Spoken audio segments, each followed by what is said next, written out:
You're listening to the True North Success Podcast. Real stories of personal, professional, and financial wins from Alberta's best. With your hosts, Gary Ma and Amy Kim. Hey everyone, welcome back to the show. Today, my special guest is Abdullah Choudhry. Abdullah, growing up in Pakistan, he witnesses climate change reshape his community, inspiring him to rethink how we measure environmental impact. Mechanical engineer and researcher, he co-founded Arbor to build faster and audit-ready carbon accounting tools. Arbor helps companies measure, understand, and decarbonize their supply chains with speed and accuracy. It's a real pleasure to have him on the show today. Welcome, Abdullah. Thank you, Amy. Really excited. Awesome. So, Abdullah, I gave a brief overview of your success and what you do. Can you fit in the detail of what you do and the main client, if there are any, or how long you've been doing this for? Yeah. So, quick backstory. We started about 6 years ago in Calgary. All my co-founders are from Calgary. I immigrated here in 2018. And honestly, probably one of the only places I could have built this. But so our tool essentially, takes the business data that any business has and it transforms it into carbon, as well as water, waste, other environmental indicators. But carbon is just what's on top of businesses' minds today. As a personal backdrop to my own story, thanks for mentioning that. I grew up in Pakistan, and I kind of saw how communities were being affected by climate change. So just wanted to contribute a solution to all these problems that we have in the environmental side at from a personal point of view. And honestly, the only mission was to help redirect dollars to the right places that are doing the right things. In the context of our clients, it means allocating money towards decarbonization initiatives so we can move towards a net zero economy and have as little of a negative impact on the resources that we use around the world. So some of our clients are companies like Crocs, the footwear company. There's a few apparel companies like Gildan, a lot of bike companies. So we have customers all over the world, mainly in the US, Canada, Europe, and Japan. So those are the regions that we have a lot of our customers in. But everything that we've done and built has been in Calgary. Wow, that is awesome. So, you mentioned briefly about your upbringings in Pakistan. So can you share the story of how you get in, started in your career, what drew you to this field, maybe something to do with how you grew up in Pakistan. So would you be able to share that, how, is there any defining moments that shaped the path you are on today? Yeah, I think it's true for most people who grew up in Asia. It's usually a very competitive schooling than I think from other regions. I would say up until the age of 12, 13, I was just part of that system. And I was just trying to make sure my parents were proud and doing good in school. But eventually I kind of realized that there was no end to that type of mindset either. So for me, purpose was very highly unknown. Before me, nobody in my family did engineering. Nobody even left the country before me. So at 16, I decided to leave to kind of try to learn things I didn't know. So I felt very always comfortable picking up a book and understanding it and answering things about it and trying to figure out what it's about. That stuff always came easier to me.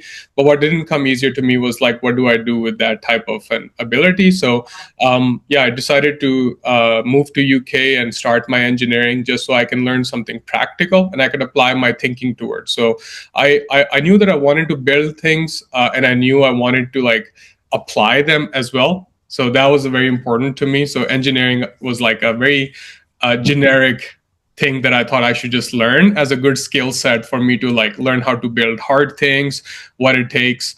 And then that's how I essentially started this journey. I didn't know it was going to lead here. I'll be very honest, right? Me leaving Pakistan was about 14 years ago at this point, but I left by myself. I didn't have any family that came with me or anything, but I moved to the UK and I started my education there. Then I went to the US, did my research there, and then I moved to Canada after. So it's been a very long journey, and each place has taught me a lot of things along the way that has all contributed to where I am today. Awesome. Yeah, I kind of can like imagine and then agree that your journey, because I'm also my background is engineer, so like would like to learn something and something that is more practical and apply to our daily life for improvement. So that kind of like I can see where you come from. So climate change, the climate tech is evolving quickly, and carbon, accounting has traditionally been a little bit slow, I would say. So what do you think really sets you apart from as a founder in this space? Are there any specific strength that maybe technical that or a unique experience that gives you an edge in building the trustworthy, like ground truth, like carbon data? Yeah, I think it goes a lot back to my upbringing. I mean, I talked a little bit about my professional part, but what I didn't mention was that the town that I grew up in was in the Indus Valley in Pakistan. So it's like where there's a lot of rivers. On the rivers were a lot of factories. So I kind of grew up around all these factories that my friend's dad was owning, like a small factory, and we would go and play there and stuff. So like essentially, I was witnessing things that I didn't really put into place way later in my life. But what I realized was that the way that supply chains work in general was people were just essentially looking for the lowest price, right? And for the right quality, obviously. And then people would do whatever it takes to be able to get there. And I think climate change is a problem that it required a different type of a mindset on supply chain specifically. And then what I realized was that, I kind of say this thing where I was, raised by the East, but educated by the West. So I think the raising of the East had a lot to do with like that unique outlook into this problem. A lot of people in the West are doing, great things to tackle this problem, but they can only do what they have seen and experienced, right? They can only solve problems they can identify. So I saw a lot of these problems that, people were using certifications, or people were using like, that, oh, trust me that this is good, right? Because they didn't really care about the sustainability as much, obviously, back then. But then now that people started caring about it, just because of the old infrastructure, there were so many roadblocks along the way and friction points that you're trying to do something that's good for the environment and you're trying to make a case for it within your business. But if getting to the answers is such a hard process and it is not a trustable process, and you can't really be sure whether or not if you end up doing it will have good benefits or bad benefits towards the environment, it creates more and more uncertainties, which means that there's less and less people acting on it. And there's also a slower and slower amount of progress that's being done on these issues as well. So essentially, all I wanted to do was like kind of eliminate that barrier of entry for more and more people to understand what they could do with whatever products they were making, whatever supply chains look like for them globally. So I spent a lot of time in research looking at into this problem, but then I kind of realized that if my route was to just publish my findings, nobody was going to act on them. So I really wanted to go ahead and take the next step, which is why I went into engineering, which is to build something and then get people to use it and apply it to real world situations. Oh, wow. Oh, awesome. That's a very interesting story. Yeah. Awesome. So, anyone listening to our podcast who wanted to step into entrepreneurship, that like what advice would you give? Like, were there any particular mindset shifts or habits or experience that helps you move in your case from like engineering into building the company? You mentioned a little bit, but would you like to go dive a little bit deeper? Yeah, I mean, I get this question a lot from people because like obviously there is like an image of what this stuff is like. And anybody who would have ever done any of it would ever tell you like the image is not accurate. So I would like kind of divide them into two different subjects. So I think one is just entrepreneurial thinking. You don't need to be an entrepreneur, but the world could definitely use entrepreneurial thinking, right? The world could definitely use entrepreneurs too, but especially for like creating businesses that solve real problems and challenges. But entrepreneurial thinking is something that I think anybody can apply to within whatever role they're in. So I think you can think entrepreneurially by essentially thinking more on like a little bit what I call first principle thinking. So like, your what, why, when, like having a good understanding of those things at all times, whether you're at work, whether you're in school, you can start building your entrepreneurial thinking. That's essentially what it means, is that you have good fundamental understanding of what's around you, what's happening, and how things are moving. So people can apply that in a bunch of different ways.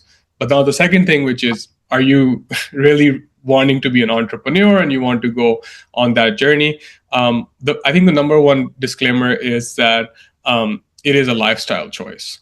It is not a thing that you can just do and then get out of it. If that is something that you're always thinking about as why you're starting your entrepreneurship journey, you will lose a lot of motivation really quickly once you realize how long things can take to actually work out. For like, even if things work, it doesn't mean it makes money, right? Like it takes a lot of stages to be able to get to that point where you could earn back some of that freedom. And every entrepreneur that I look up to, they don't use that freedom. They just keep going down that more and more entrepreneurial route. So I would say that was the number one disclaimer I would try to tell people, is like, it's a lifestyle choice. So you can dip into the lifestyle choice because you don't have to, nobody's paying you, nobody's telling you what to do. So you can start it at any point. But really get a taste of that lifestyle before you commit fully to it, I would say. And then I think the other two things that are really good to remember, for me anyways, that I apply to myself every day. One is persistence.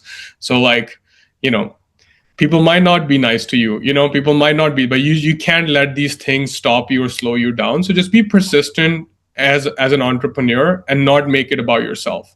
So even if, you can be embarrassed, you can be ashamed, you can be stressed, you can be anxious, but the entrepreneur is acting on behalf of an idea or a product, right? So as long as you can separate those two things and be persistent in your entrepreneurial activities, I think that is one thing that works really well for me. And the last one I would say is compassion. I think, people lose control of emotions a lot of the times. And I think, if you want to be in this entrepreneurship journey, it's a lot less taxing if you try to be compassionate as much as possible with people you disagree with, people you agree with, customers you love, customers you don't love. It could be anything. But as long as you are compassionate, I think people understand where you're coming from. And even if they don't agree with you, you can still move forward. Yeah, wow. Actually, I can relate it so much what you're saying, because I also started the journey in business in real estate from IT engineer.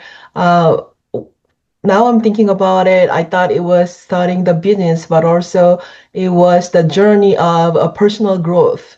So I really love how you say that have a compassion about and empathy about other people, even though the people has different opinions, or sometimes they might not have the vision, they might not see the vision that you have, but it's okay, because at the end, we are the one have put most of amount of effort and time, so we know better. I think better. So sometimes you can doubt, like, oh, am I doing the right path? Am I on the right path? But because it takes time, right? It takes time to show the outcomes. It doesn't necessarily show the outcome right away. So like you mentioned, it needs a persistence. It needs some patience. And also I love how you say that have to curious about things happening around you. You cannot just to see like narrow vision, because as an entrepreneur, what you said was that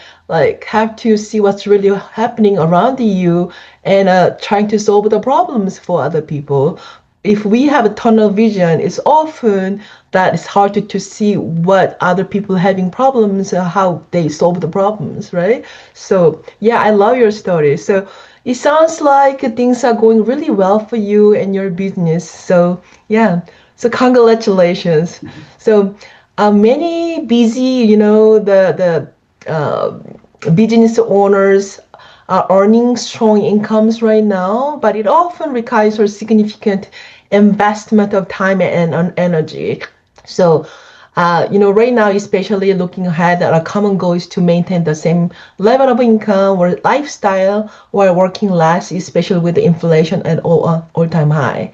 So as a result, many people are exploring some ways to generate income outside of their primary work, like such as like investing in stocks and some bond or like precious metal or real estate. What are your thoughts about income outside of work?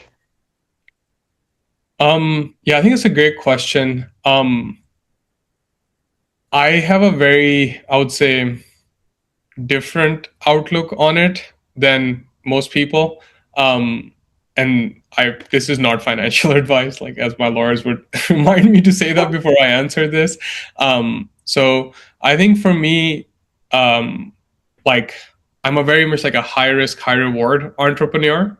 And I think a lot of the time these type of question comes with people who have a lower risk threshold. So I just really wanted to like paint that before I answer it. So I think if you're asking like for people who have a lower risk threshold, I would say even markets like public markets are volatile right now, and there's a lot of if you follow any of the people who know a lot more about the subject than I do, I would recommend following Ray Dalio. He is a really good communicator about what's happening, as well as he's gone through that journey several times himself. So, he just came out with some great stuff over the last couple of weeks since the stock market went down, and it's a lot about like what happens when the market is going through it, like what you need to do and be able to do it. There's a lot of data historically you can look at. So the summary of it is like look at more like more precious commodities than stocks right now, because even market valuations are all over the place because new technology is disrupting it. The global politics are disrupting valuations. So I would find most security in things that are really, really important and are very simple. So that's why I would recommend some of that type of investment. But again, now if you're a little bit on the higher risk threshold, right, like that's where I find a lot of people like me. I would say in my mind right now, passive income is more of a desire of a lot of people than an outcome. So like people are thinking about it in the wrong way. So they were trying to get to a passive income, and then they're trying to figure out what do I need to do. And I think if they just reverse that situation, where if they're like, okay, what's happening right now? So a little bit what I was talking about, like first principle thinking, right? So what's happening in the world? What is valuable? What is losing value? What's gaining value, right?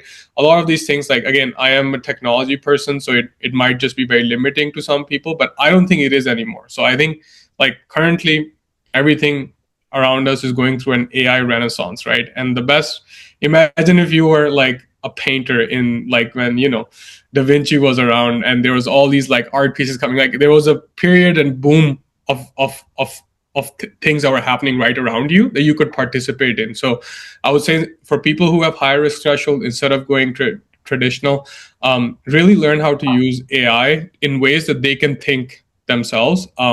A couple of apps that are super easy for people of all age groups, for people of all technology backgrounds. I really like Replit. It requires pretty much not even a laptop for you to try out and build stuff, right? So, I mean, ChatGPT obviously is what most people are using, but I would recommend getting a little bit where, you can use these tools to build a passive income. So essentially, in my mind, if you invest in those right now, those will have a lot more guaranteed dividends than other passive incomes that are perhaps not as dependent anymore. Yeah. Awesome. Wow. Such a great insight that you're sharing with us. Really appreciate it.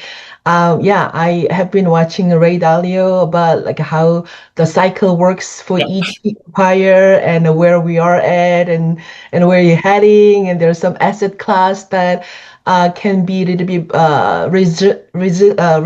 resistant toward those whenever there's an end of the empire cycle. So yeah. I understand. I think I understand what you're talking about. Okay, cool. Thank you so much for your time today and sharing some of your great insights and inspiring stories with us. So, what is exciting plans, initiatives do you have coming up over the next 6 to 12 months? Yeah, I think At a personal level, we've done a lot of good groundwork. Obviously, over the last year, we have a good foundation of what we're helping companies to do. So we're really excited to take it to the next level. So essentially, you know, put our technology in the hands of more and more important companies, so they can put dollars towards decarbonization. I think it's a pretty simple mission. And yeah, I don't want to say too much about what our plans are because I can't talk about them too much. But yeah, the idea is to try to maximize the impact that we can have in a positive way on the world. That requires us to scale. And I think, yeah, like as long as we don't sacrifice our values for the scale, that's the part I really care about. And as long as we can have the same impact on the world. So yeah, for the next 6 to 12 months, while the world is going through all this chaos, we're hoping we'll be able to find the right companies who will still be willing to champion the right causes, which I believe their customers and investors will still continue to care. Awesome. Could you share some successful story that you were able to help the customer from, recognizing where the part that they can make an improvement when it comes to a carbon, measurement like this, and in terms of the supply chains like that, would you be able to help to share your successful story with us? Yeah, I think I'll say I'll tell you about the one that I'm proudest about. So yeah, I mean, we try to help all of our clients, and obviously they have to make decisions on whether they want to change things, whether they want to plan on changing on things. But the thing that I'm really proud of is the customer I mentioned earlier, Crocs, the footwear company, because it's such a well-known product in the whole world, right? Like you think about the Crocs, there's only one company that makes them. It's like a very important product for the culture. You either love them or you hate them. There's nothing in between. So like people know what it is. And when I started this company, all I wanted was like all these like big companies who make these like really well-known products to be able to shift how they think just by a little bit, and they can continue doing what they are making money for and grow and stuff. So yeah, the thing that I was super proud of was that for the last 20, 30 years, they've been making the shoes the same way, right? So they would get a barrel of oil and they will use it to make rubber out of it, and then the rubber is what gets used in the shoe. But the thing is that because so many people love Crocs and they keep buying them, more and more we keep using barrels of oil, and we keep funding the fossil fuel industry, which is already kind of under pressure. But this is not even like a thing that is the only thing they could do. So we help them figure out how many carbon emissions they could reduce in their supply chains by trying out different materials and substitutes for that barrel of oil. You still need that to make the shoe today, but through this journey of them using our platform and our software, we've helped them reduce 6% of the carbon footprint of their shoe. It's actually a lot more closer to 20% now, but I'll let them talk about those numbers.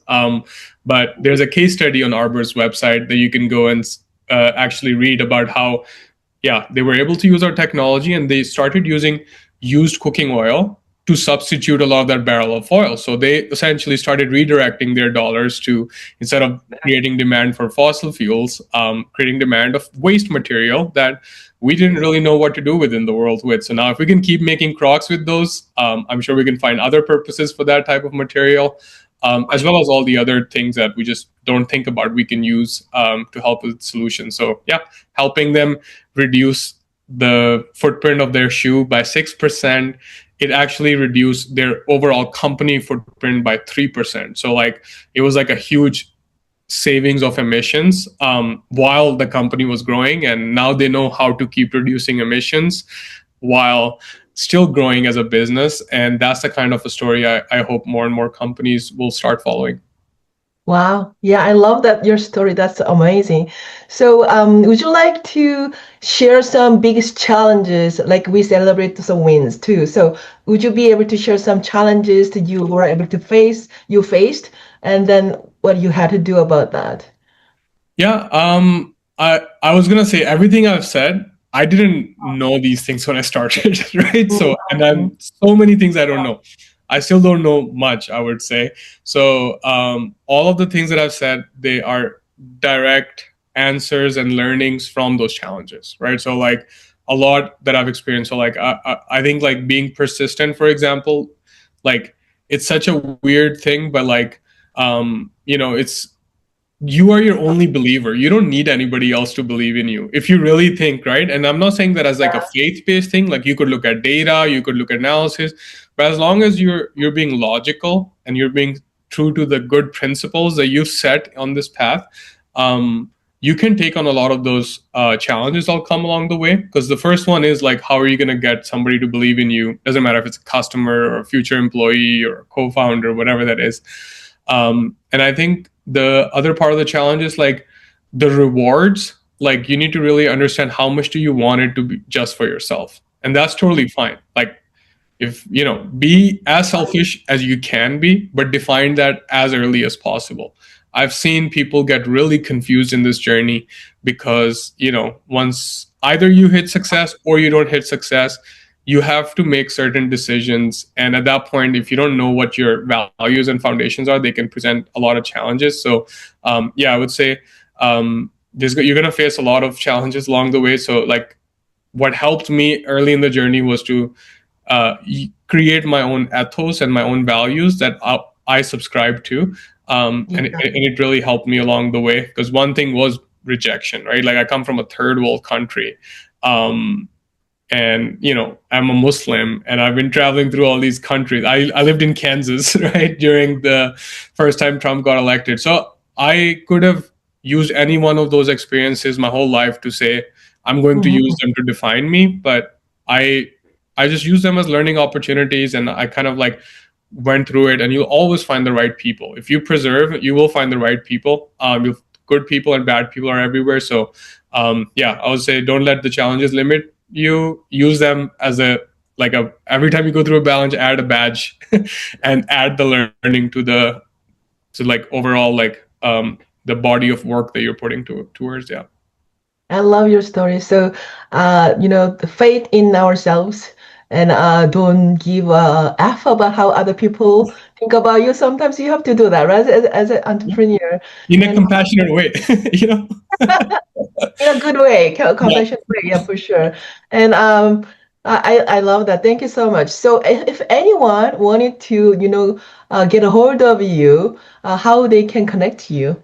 Yeah, I think easiest way would be LinkedIn. I still try to reply to all the people who genuinely are not just selling me stuff, but actually want advice and help. Like I said, I've kind of been on a unique journey. I know a lot of people, especially in Canada, I've gone through the immigrant journey or the technical journey or the entrepreneurial journey. So I can relate to a lot of it. But I think the thing is that I am available for a quick coffee, a quick chat for people who are actually genuinely looking for advice. And I'm only available because I always promise myself that if I ever learned a thing or two, I'll make sure to pass it on.